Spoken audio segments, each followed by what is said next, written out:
노화가 진행되면 눈가 쪽으로 잔주름도 좀 많이 생기고요. 눈꺼풀 처짐도 발생을 하게 되는데요. 이런 현상들이 왜 생기냐면 피부 조직의 밀도가 좀 낮아지면서 탄력이 떨어지고 눈꺼풀 주변 근육의 힘도 떨어지기 때문이에요. 안전하게 눈 주변부뿐만 아니라 눈꺼풀까지 가능한 최신 시술이 있는데요. 안검 하수가 있다거나 눈꺼풀 처짐이 많이 고민이신 분들 같은 경우에는 추천드리고 있습니다. 노화가 진행되면 눈가 쪽으로 잔주름도 좀 많이 생기고요. 눈꺼풀 처짐도 발생을 하게 되는데요. 이런 현상들이 왜 생기냐면 피부 조직의 밀도가 좀 낮아지면서 탄력이 떨어지고 눈꺼풀 주변 근육의 힘도 떨어지기 때문이에요. 과거에는 이런 문제를 해결하는데 어려움이 많았습니다. 왜냐하면 눈꺼풀이나 눈 주변부는 피부 조직이 좀 얇기도 하고요. 안구가 가까이 있는 조직이다 보니까 안구 쪽으로 피해가 갈 수도 있어서 적합한 시술이 마땅치가 않았는데요. 최근에는 여러 가지 기술이 개발이 되면서 특히 고주파를 이용한 시술들이 좀 많이 사용이 되고 있습니다. 안전하게 눈 주변부뿐만 아니라 눈꺼풀까지 가능한 최신 시술이 있는데요. 여기에 대해서는 제가 조금 이따가 자세히 말씀드리도록 하겠습니다. 눈꺼풀이 처지고 주름이 생기는 원인은 앞서 제가 간단히 말씀드렸던 것처럼 피부 조직의 밀도가 좀 떨어지고 주변부의 관련 근육이 힘을 잃기 때문인데요. 크게 세 가지로 우리가 섹션을 나눠서 봤을 때 눈가주름 같은 경우에는 저희가 좀 많이 쓰는 부위예요. 조직이 좀 얇은 특성도 있고 운동도 많이 하고 그러다 보니 근육의 탄력도라든지 피부 조직의 밀도도 노화가 진행되면서 좀 떨어지게 됩니다.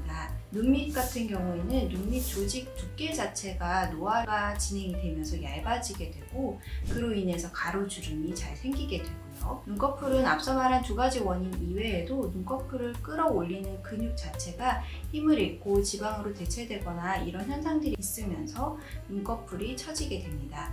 눈꺼풀이 많이 처지게 되면 시야를 가리게 되는 안검 하수가 생기기도 하는데요. 안검 하수가 많이 심해지면 시야 자체가 확보가 안 되고 보이는데 굉장히 많은 불편감을 겪기 때문에 사전에 관리를 해주시는 것이 중요합니다.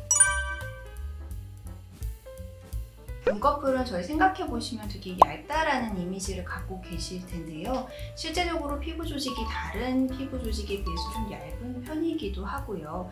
안구가 좀 가까이 있기 때문에 시술을 조심스럽게 들어갈 수밖에 없습니다. 얇은 피부가 시술을 과하게 들어가서 다치게 되면 회복력도 좀 떨어져서 회복하는 데 시간도 좀 많이 걸리게 되고요. 그리고 색소 침착과 같은 다른 문제가 생길 수도 있습니다. 또 앞서 말씀드린 것처럼 피부 아래쪽에 안구가 있기 때문에 안구 자체에 손상이 가지 않도록 시술을 하는 것이 좀 중요합니다. 기존에는 하이프, 즉 초음파를 이용한 시술이 있었는데요. 이 시술 같은 경우에는 눈꺼풀에 직접적으로 작용하는 것이 아니라 이마라든지 눈가 쪽에 작용을 해서 해당 근육이라든지 지방을 좀 타이트닝 시켜주면서 눈꺼풀을 들어 올리는 시술이었습니다. 즉 직접적으로 눈꺼풀에 가해지는 게 아니라 보조적인 요법으로 눈꺼풀에 힘을 좀 주는 거다 보니까 만족도가 좀 떨어지게 되는데요. 최근에는 고주파를 이용해서 눈꺼풀까지 시술이 가능한 시술법들이 많이 나오고 있습니다. 대표적으로는 아이서마지와 버추아이가 있습니다. 아이서마지는 6.78MHz라는 높은 대역의 주파수를 사용하고요. 버추아이는 0.5, 1, 2MHz의 다양한 에너지대를 사용을 합니다. 그런데 단순히 이런 주파수의 차이만 있는 게 아니라 고주파를 전달하는 단극성이냐 양극성이냐 이런 차이도 좀 있는데요.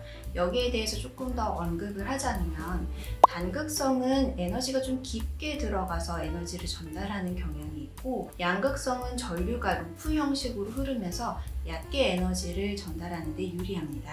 정리해서 좀 얘기를 하자면 아이서마지는 단극성 고주파 장비로 깊게 에너지를 전달해서 콜라겐 생성을 자극을 하고 눈가주름 개선에 효과가 좋다고 보실 수가 있고요. 버추아이는 양극성 고주파 에너지를 이용을 하는데 앞서 말씀드린 것처럼 루프 형식의 전류 흐름으로 얕은 에너지를 전달하는 데 장점이 있지만 다양한 주파수를 이용을 하면서 에너지를 부드럽게 그리고 넓고 깊게 전달하는 장점이 있습니다. 그래서 앞서 말씀드린 단극성 고주파만큼의 깊은 에너지를 전달을 할 수도 있고요. 그리고 얕은 쪽으로도 에너지를 전달할 수 있기 때문에 주름보다는 리프팅의 개선 효과가 좀 더 큰 장비입니다. 그래서 안검 하수가 있다거나 눈꺼풀 처짐이 많이 고민이신 분들 같은 경우에는 버추 아이를 조금 더 추천드리고 있습니다. 앞에서 말씀드린 것처럼 하이프, 초음파를 이용한 시술도 있기는 하지만 이거는 눈꺼풀에 직접적으로 작용을 하지가 않습니다. 그래서 눈꺼풀 리프팅이라기보다는 아이브로우, 눈썹을 올려주는 리프팅 시술이라고 보실 수가 있는데요. 그래서 눈꺼풀에 직접적으로 작용하면서 리프팅 효과를 주는 것은 버추 아이가 현재로서는 유일하다고 보셔도 되겠습니다. 버추 아이는 2주 단위로 3번 이상 받으실 것을 추천드립니다. 눈꺼풀의 특성상 에너지를 굉장히 강하게 들어가기는 조금 어려운 부위이기도 하고요. 최소 3회 이상은 받으시는 것이 가장 적당하다고 보여지고요. 그리고 상대적으로 부작용이 좀 적은 시술이라서 부담은 덜 가지셔도 됩니다. 물론 이제 바늘로 좀 찌르는 시술이다 보니까 시술 직후에는 짧게는 반나절, 길게는 하루 이틀 정도는 좀 부으실 수가 있는데요. 수술한 직후에 땡땡 붓거나 이런 게 아니라 하루 전날에 컵라면 먹고 자고 일어났을 때 약간 붓는 정도, 그런 정도의 붓기이기 때문에 일상생활에 지장은 크게 없으십니다. 눈주름과 눈꺼풀 처짐의 원인은 피부 조직의 밀도가 떨어지면서 탄력이 떨어지고 관련 근육의 힘을 잃기 때문입니다. 눈꺼풀 시술은 부위 특성상 시술이 좀 어려운 부위고요. 눈꺼풀에 직접적으로 시술이 들어가면서 리프팅 효과를 보게끔 해주는 시술은 버추 아이가 있습니다. 버추 아이는 2주 단위로 3회 이상 받으실 것을 추천드리고요. 상대적으로 통증이 적고 부작용이 적은 시술이라서 부담 없이 받으실 수 있습니다. 지금까지 르웰 의원 원장 이현희였습니다.